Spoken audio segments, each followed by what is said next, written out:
হয় হয় সেই কথাটো সেইটো কথা লৈ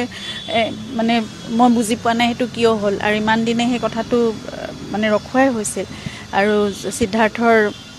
ফ্লেটটো যিটো সেইটোৰ ক্ষেত্ৰতো সেইখিনি মানে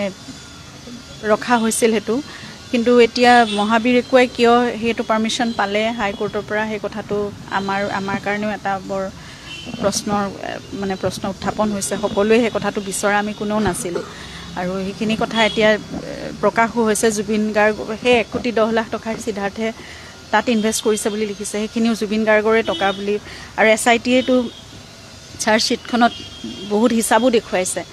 যে কিমান কেনেধৰণে টকা আত্মসাৎ কৰিছে জুবিনৰ গতিকে ইমানবোৰৰ পিছতো সেইখিনি সঠিক বিচাৰ আচলতে হ'ব লাগে যদি জুবিনৰ টকাৰে সেইখিনি ইমানখিনি কৰিছে কাৰণ সিদ্ধাৰ্থৰ ইমানখিনি সামৰ্থ্য আছে বুলি আমি কেতিয়াও নাভাবোঁ আৰু এই কথাবোৰ আমি কোনেও যেনেকৈ জনাই নাছিলোঁ যে সিদ্ধাৰ্থই এনেকৈ ইনভেষ্ট কৰিছে